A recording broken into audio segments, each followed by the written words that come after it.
우리가 읽은 이 고린도 사도행전 10장 24절로 43절 이곳에 기록되어 있는 말씀은 사도 베드로와 고넬료의 만남에 대한 그런 이제 기록을 하고 있습니다. 고넬료는 우리가 앞부분에서 읽어보았습니다마는 로마 군대의 백부장으로서 의인이요 하나님을 경외하는, 하나님을 두려운 마음으로 섬기는 그런 사람이었다, 그렇게 기록을 하고 있습니다. 그리고 또 그는 항상 기도하고, 사도 바울이 데살로니가 성도들에게 항상 기도하라고 권면한 말씀과 같이 하나님 앞에 항상 기도하는 사람이라는 것입니다. 그리고 또 구제를 많이 함으로 인해서, 많은 사람들을 구제함으로 인해서 온 유대 사람들로부터 칭찬을 받는 그런 사람이라고 기록을 했습니다. 그래서 하나님께서 이 고넬료를 언제나 기억하고 계신다, 하나님이 그의 천사를 보내어서 고넬료에게 그렇게 말씀하신 것을 우리가 앞부분에서 읽어볼 수가 있었습니다. 여러분, 오늘 이 시대를 우리가 살아가면서 이 고넬료의 아름다운 모습을 본받아 살아갈 수 있는 그런 여러분 모두가 되어지기를 예수님의 이름으로 축복합니다. 아멘. 여러분들도 어려운 사람으로 살아야 돼요. 하나님 경외하는 신앙이 있어야 됩니다. 그리고 항상 기도할 수 있는 이런 주의 백성들이 되어야 합니다. 내 힘으로 세상을 승리하며 살기가 어렵습니다. 하나님의 주시는 그 힘과 능력을 의지하며 살아가야 될 그런 사람들이 바로 신앙인들이에요. 그리고 또 하나님이 내게 주신 힘과 능력을 가지고 많은 사람들을 구제하며 사는, 그래서 많은 사람들로부터 칭송을 받고 하나님이 언제나 우리를 기억해 주시는, 또 우리 대항교회를 기억해 주시는 이런 놀라운 은총을 우리가 누리며 살아가야 할 것입니다. 또 사도 베드로는 사도로서 초대 예루살렘 교회의 기둥 같은 일꾼일 뿐 아니라 하나님의 말씀에 전폭적으로 순종하던 그런 사람이었다라고 말할 수가 있습니다. 이 두 사람은 성령 하나님이 강권적으로 만나게 하심으로 하나님이 이 두 사람을 강제적으로, 어떤 의미에는 강제적으로 만나게 하심으로 만나게 되어졌다, 그렇게 말할 수가 있습니다. 유대 전통과 율법에 의하면은 사도 베드로가 이방인인 고넬료의 집으로 찾아가서 그들을 만나는 것은 금지된 위법이었습니다. 그래서 오늘 우리가 읽은 28절을 보면은 베드로가 고넬료를 찾아가 만났을 때에 유대인으로서 이방인과 교제하며 가까이 하는 것이 위법인 줄은 너희도 알거니와, 그런 말씀을 하셨어요. 내가 이 고넬료의 집에 와서 너희들을 만나 교제하는 이것이 법으로 금지되어 있는 것인 것을 너희가 알지 않느냐, 그런 말씀이죠. 그러면 여러분, 왜 유대인이 이방인을 만나는 것을 위법이라고 그렇게 말씀을 하고 있느냐 하는 것입니다. 우리는 그 이유를 기억해야 될 필요가 있어요.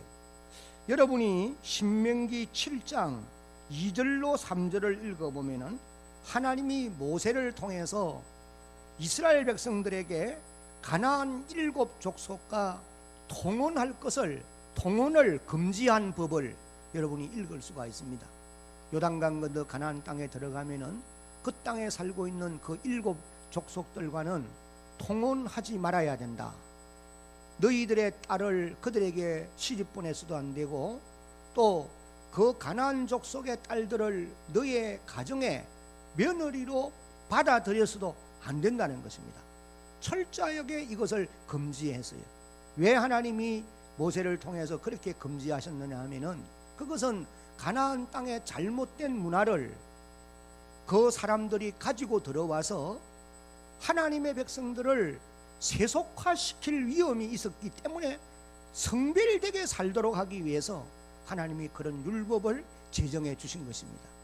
실제 예를 우리가 살펴보면은 이세벨 같은 여인은 그 이방 나라 여인인데 아합 왕이 그를 아내로 맞아들임으로 인해서 가나안 땅에 바알 숭배가 성행하는 이런 아주 무서운 죄악을 범하는 그런 결과가 온 것을 우리가 볼 수가 있습니다. 그래서 신명기 7장 2절로 3절에 보면은 하나님이 율법으로 가나안 족속과는 통혼을 금지하는, 교제를 금지하는 그와 같은 말씀을 볼 수가 있어요. 그런데 훗날에, 세월이 지나서 훗날에 유대인들이 이 율법을 학대 해석을 합니다. 다시 말하면은 재해석을 해요.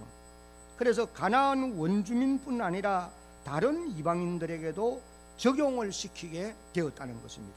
그렇게 해서 이제 만든 법이 무엇이었느냐면은 장로의 유전 혹은 또 장로의 전통이라 그렇게 이제 말씀을 할 수가 있는 것입니다. 그래서 우리가 이 장로의 유전을 보면은 율법을 재해석해서 기록해 놓은 그런 내용들이 많이 있는데, 예를 들면 안식일 제도에 대해서도 마찬가지입니다. 안식일을 기억하여 거룩하게 지키라. 그러면 안식일에 일을 하지 말아야 되는데 어떤 것이 일이냐? 얼마의 무게 이상을 드는 것은 일이고, 또 일정한 정해놓은 거리 이상을 가게 되면 그것은 안식일을 범하는 일이다. 이렇게 이제 만들어 놓은 것이 장로의 유전인 것입니다. 그래서 유대인들은 한 사람도 예외가 없이 이 장로의 유전을 하나님의 말씀처럼 지키며 사는 사람들이에요. 그렇기 때문에 장로의 유전에 따르면은 이방 사람들과는 교제할 수가 없고 함께 식사할 수도 없으며, 심지어 이방인들이 만든 물건도 어떤 사람들은 사지 않을 뿐 아니라 요세푸스의 글에 의하면은 인사도 하지 아니했다. 그렇게 이제 말한 것을 볼 수가 있습니다. 한마디로 말하면은 유대인들은 이방 사람들을 하나님의 형상대로 지음받은 사람으로 취급하지 않았다는 사실이에요. 그래서 그들과는 상종을 하지 않으려 했던 것이 유대인들입니다. 당시 베드로를 비롯한 예수님을 구주로 믿는 예루살렘 교회 성도들도 장로의 유전을 지키면서 사는 전형적인 유대인들이었다라고 하는 사실을 우리가 알아야 합니다. 그러므로 그 사람들도 구원의 복음을 땅끝까지 가서 이방 사람들에게 전하려 하지 않았다는 거예요. 왜냐하면 이방 사람들은 다 속되고 깨끗하지 못하기 때문에 구원받을 자격이 없는 사람들이다, 그런 생각을 가지고 있었던 것입니다. 그래서 예루살렘 바깥으로 나가려 하지 않았던 거예요. 그래서 하나님께서 베드로와 고넬료를 강권적으로 만나게 하심으로 사도행전 1장 8절의 말씀이 성취되어지도록 하신 것이에요. 다시 말하면은 이 구원의 복음이 땅끝까지 전파되어지도록 하셨다라고 하는 사실입니다. 사도 베드로는 유대인의 대표적인 인물이고 고넬료는 이방인을 대표하는 인물이라고 말할 수가 있습니다. 그러므로 유대인인 베드로가 이방인을 대표하는 고넬료의 집에 가서 복음을 전하고 교제를 하게 되면은 유대인과 이방인 사이를 가로막고 있는 벽이 무너지게 되는 것이고, 또 그렇게 되면은 복음을 모든 민족에게 혹은 천하만민에게 전파할 수가 있게 되어지는 것입니다.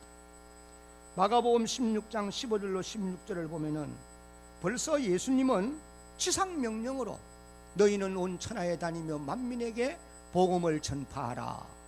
믿고 세례를 받는 사람은 구원을 얻을 것이요 믿지 않는 사람은 정죄를 받으리라.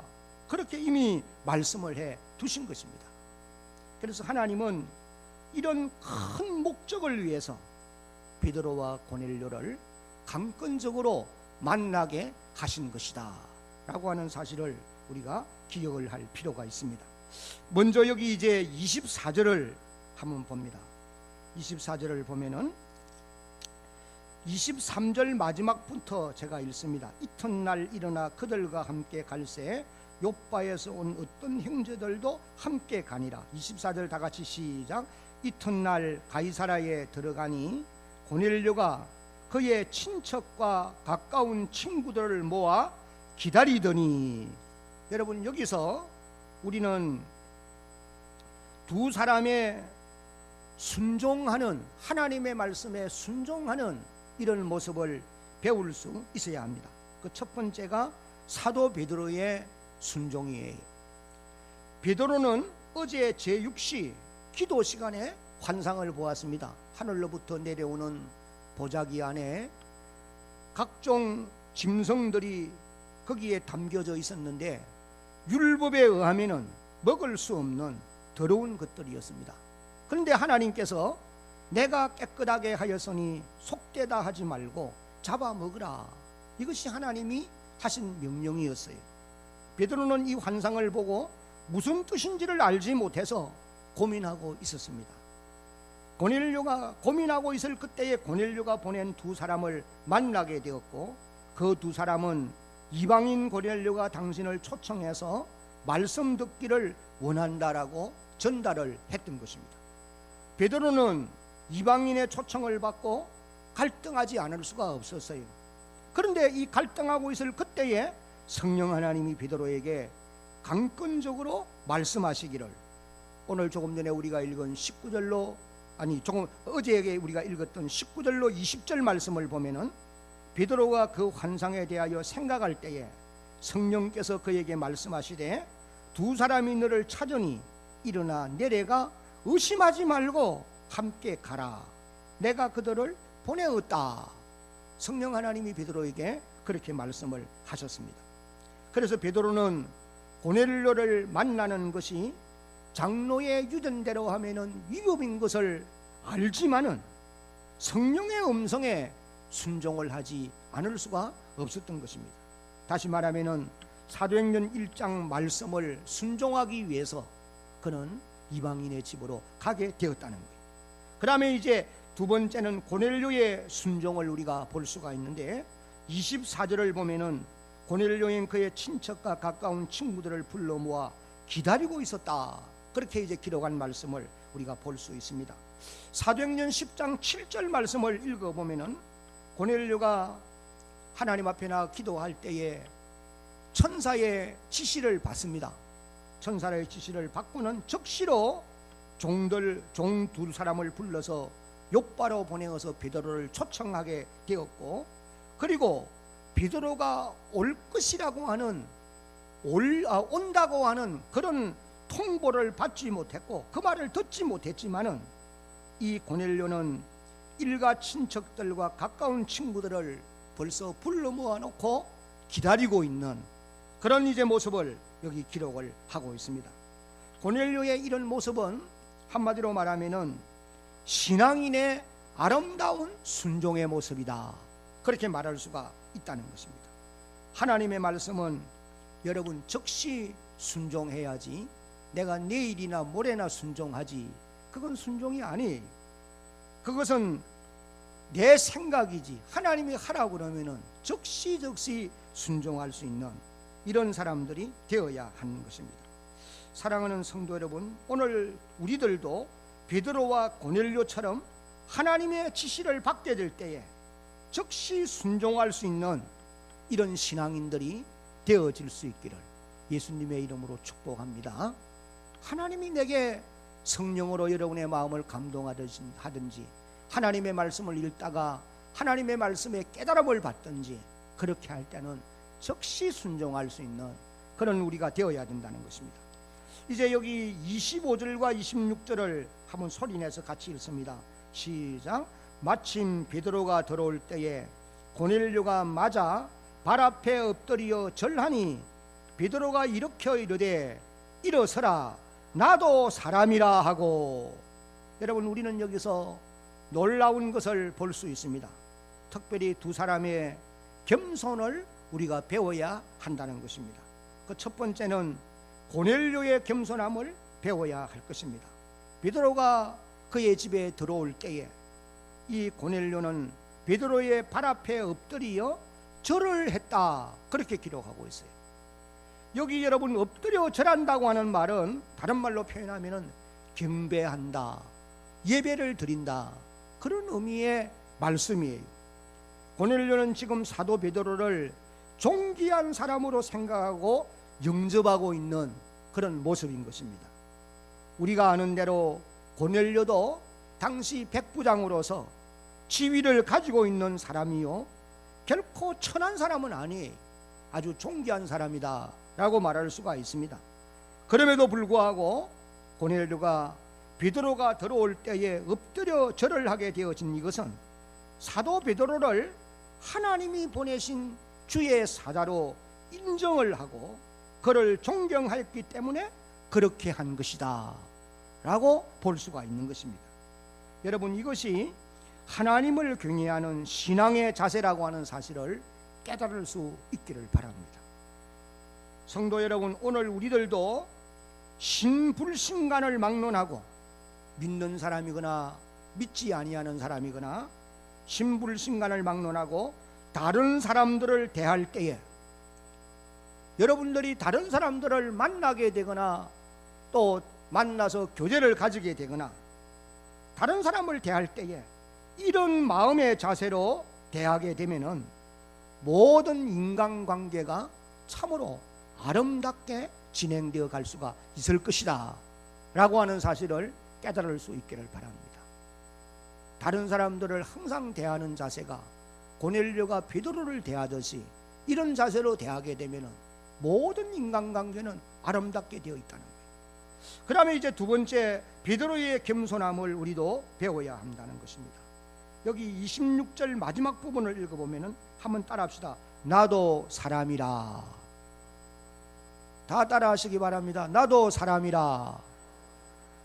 이 고넬료가 베드로를 하나님처럼 영접하니까 그렇게 하지 말라는 뜻으로 이 말을 한 거예요. 고넬료를 일으켜 세우면서 나도 사람이라 그런 표현을 합니다. 이 말은 다른 말로 하면은 나를 신처럼 생각하지 말라, 나를 특별한 존재로 여기지 말라, 내가 무슨 특별한 은혜를 받은 사람처럼 그렇게 대우하지 말라, 그런 의미의 말씀이에요. 사도 베드로가 자기에게 돌리는 모든 영광과 존귀를 단호히 거절하는 그런 모습인 것입니다. 여러분, 오늘 이 땅에 많은 사람들은 대체로 높은 지위를 가지거나 돈을 좀 많이 모았거나 권력을 가지고 있거나 많이 배운 사람들이라고 하면은 자신을 좀 더 다른 사람과는 특별한 사람으로 그렇게 생각을 하는 것이 사실입니다. 나도 사람이라 그렇게 말은 하면서도 실제로는 자기를 세워주기를 바라고 높여주기를 바라는 것이 많은 사람들의 생각이라는 거예요. 사랑하는 성도 여러분, 여러분들은 이 땅에 살면서 재물이 있고 남들이 가지지 못한 권력을 가지고 있고 또 다른 사람들과 비교해 볼 때 좀 인기가 있고 잘 나가는 사람이라 할지라도 항상 나도 사람이라 이런 마음의 자세를 가지고 살아갈 수 있는 그런 여러분들이 되어지기를 예수님의 이름으로 당부합니다. 이런 사람이 주님을 닮은, 주의 마음을 닮아가는 그런 사람이라고 말할 수가 있다는 거예요. 그리고 모든 영광과 존귀는 오직 하나님께만 돌려드릴 수 있는 그런 여러분들이 되어질 수 있기를 간절히 바랍니다. 이것이 아름다운 성도의 모습이라고 말할 수 있습니다. 이제 계속되는 여기 27절 이후의 말씀을 읽어보면은 27절부터 33절까지는 베드로와 고넬료가 서로 만나서 자신들의 이 만남이 하나님의 섭리로 되어진 것이다, 이것을 이제 서로 고백하는 그런 내용이 이제 기록되어 있습니다. 더불어 말하며 들어가 여러 사람이 모인 것을 보고 이르되, 베드로가 말합니다. 유대인으로서 이방인과 교제하며 가까이 하는 것이 위험인 줄을 너희도 알거니와 하나님께서 내게 지시하사 아무도 속되다 하거나 깨끗하지 않다 하지 말라 하시기로 부름을 사양하지 아니하고 내가 왔노라. 묻는데 무슨 일로 나를 불렀느냐? 베드로가 그렇게 말합니다. 30절부터를 보면은 고넬료가 대답하기를 나흘 전 이맘때에 내가 제9시 우리 시간으로 오후 3시 기도 시간에 기도하는데 하나님이 빛난 옷을 입고 내 앞에 서서 고넬료야, 하나님이 내 기도를 들었고 구제를 기억하셨으니 사람을 요바에 보내어 베드로를 청해라. 그가 바닷가 무두장이 시몬의 집에 지금 유숙하고 있다. 그래서 내가 곧 사람을 당신에게 보내었는데 오셨으니 잘 오신 것입니다. 주께서 이제 우리가 당신을 통해서 하실 말씀을 듣기를 원하고 있습니다. 베드로와 고넬료가 자신들의 이 만남이 우연이 된 것이 아니고 하나님의 섭리 속에 이루어진 것이다. 이것을 이제 말씀하고 있습니다. 베드로는 조금 전에 읽은 말씀에 기록된 바와 같이 내가 이렇게 온 것은 유대인의 전통을 거역하는 이법인 줄을 알면서도 하나님의 뜻을 순종하기 위해서 왔다라고 말합니다. 그런데 놀라운 것은 하나님의 뜻이 무엇인지를 지금 모르고 있는 거예요. 가라고 하였기 때문에 내가 온 것뿐인데 왜 나를 불렀느냐? 베드로가 그렇게 말을 합니다. 그리고 고넬료도 마찬가지. 하나님이 베드로 당신을 청하라고 하였기 때문에 내가 청했을 뿐인데 이렇게 오셨으니 잘 오셨습니다. 그러나 하나님이 왜 당신을 청하라고 했는지 우리는 모른다는 거예요. 그러나 베드로도 하나님의 뜻이 무엇인지 모르고 고넬료도 모르면서 하나님의 지시대로 그들은 순종을 했다는 것입니다. 그래서 그 순종한 결과 어떻게 되었느냐? 참 놀라운 역사가 일어나게 된 것입니다. 하나님의 말씀에 무조건 순종하는 사람은 놀라운 은혜를 경험하게 되어 있어요. 고넬료는 예수님을 구주로 믿고 성령을 선물로 받게 되어지고 가정도 구원받고 일가 친척들 가까운 친구들도 구원의 반열에 이르는 이런 놀라운 축복을 누리게 되었고, 사도 베드로는 구원의 복음이 땅끝까지 전파되어서 모든 민족이 유대인뿐 아니라 모든 세상 사람들이 예수를 믿고 구원을 받는 것이 하나님의 뜻이라고 하는 사실을 분명히 깨달아 알게 되었다는 것입니다. 여러분, 베드로는 사도로서 너무도 중요한 진리를 이제야 깨닫게 되어진 것입니다.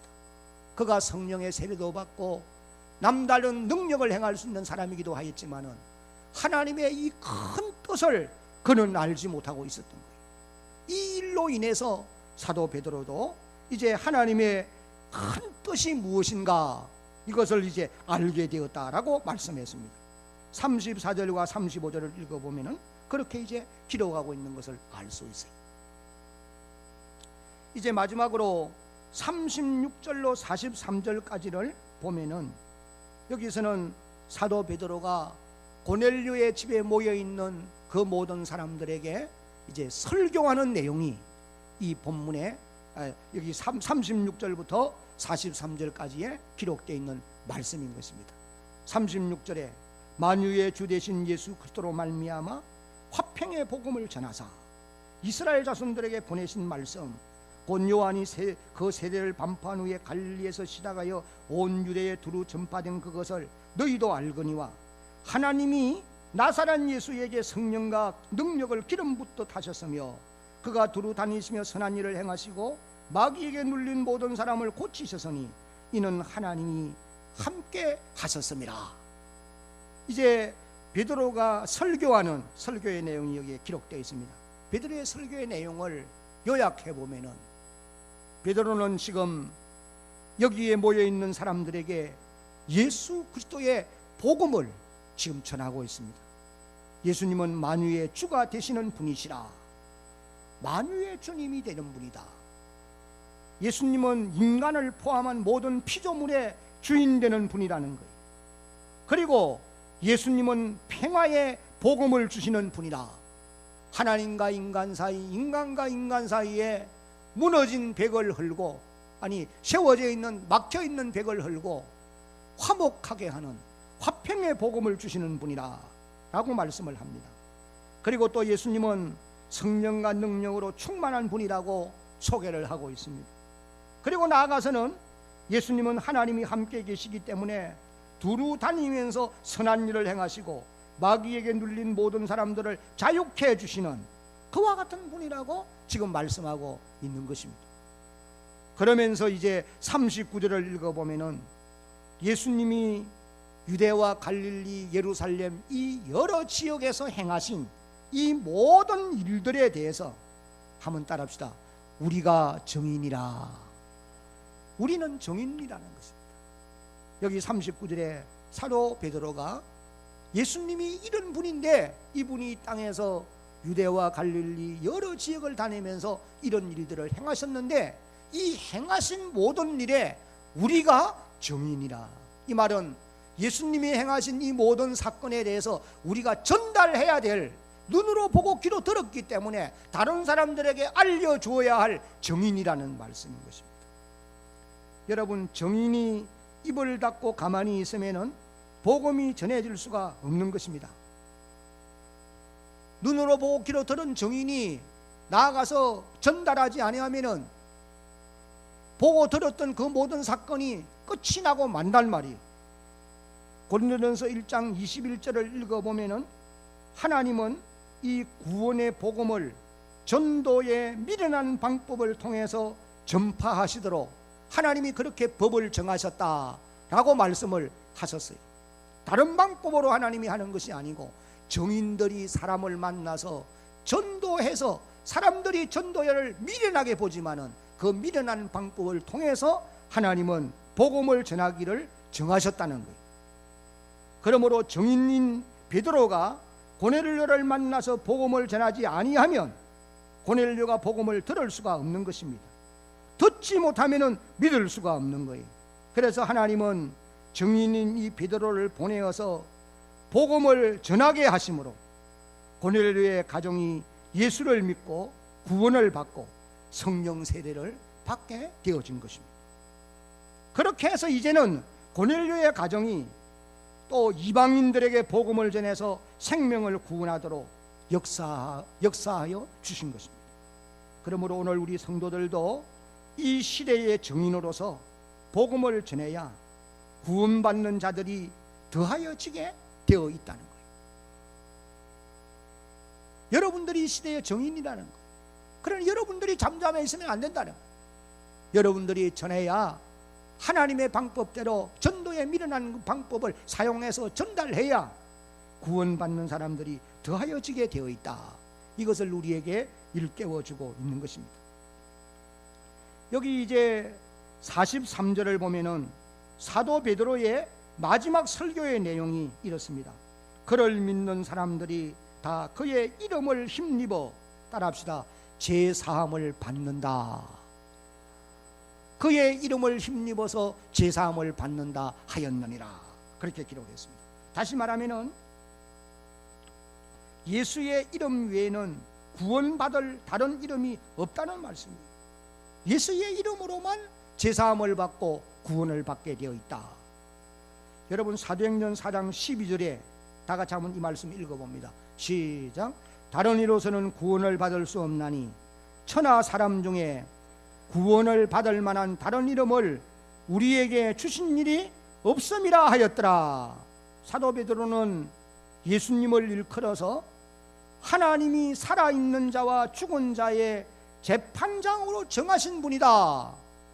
조금 전에 우리가 읽은 이 말씀의 42절을 보면은 그렇게 기록하고 있습니다.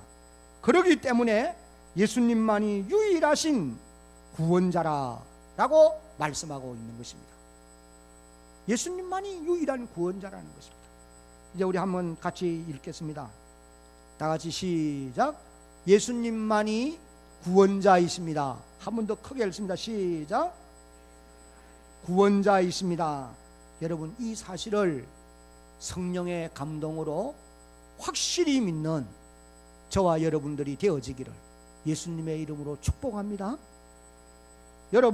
여러분들이 이 진리를 분명히 믿는다고 한다면은 그냥 시간만 보내면서 남은 한 세월을 살아서는 안 된다는 거예요.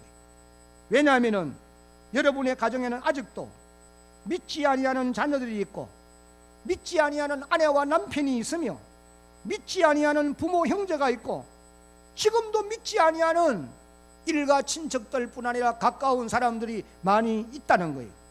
그냥 그분들을 내버려 두게 되어지면 어떤 결과가 오게 되느냐? 요한계시록 20장 15절의 말씀대로 지옥불에 던져질 수밖에 없는 결과가 오게 되어진다는 거예요.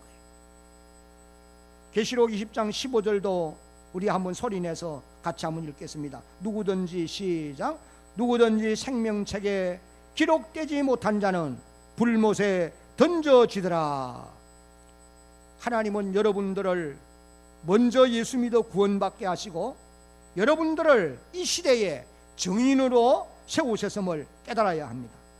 여러분들이 가만히 있으면 복음은 여러분대로서 끝을 맺고 말 수 있습니다.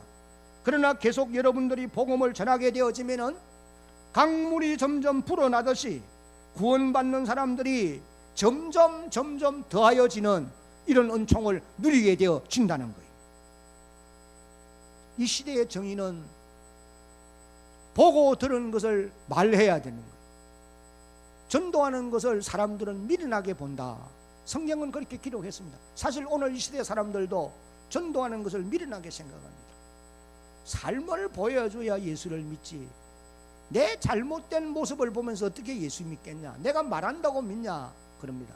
그러나 여러분, 하나님이 내신 방법은 여러분의 입을 통해서 예수의 복음을 전해야 듣는 사람들이 말씀을 들을 때에 성령이 감동해서 그들을 믿게 하시는 줄로 깨달으시기를 바랍니다.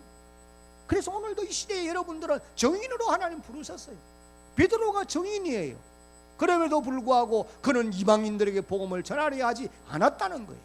그러니까 하나님이 강권적으로 베드로를 고넬료에게 보내어서 복음을 전하게 하고 고넬료의 가정을 구원하고 그들로 하여금 성령의 세례를 받게 했던 것입니다. 그렇게 해서 이방 땅에 그들로 하여금 구원의 복음을 더 널리 전파하도록 역사하신 것입니다. 이제 말씀을 맺겠습니다. 오늘도 고넬료처럼 복음을 듣기 위해서 여러분들을 기다리고 있는 사람들이 이 땅에는 많이 있다고 하는 사실이에요. 이걸 기억해야 합니다. 나를 통해서 듣기 위해 기다리는 사람들이 오늘도 있다는 거예요. 우리는 그런 자들을 찾아야 하는 것입니다. 성령이 여러분들의 마음을 감동해서 남은 세월을 사는 동안 전도자로 살아갈 수 있도록 역사해 주시기를 예수님의 이름으로 축복합니다.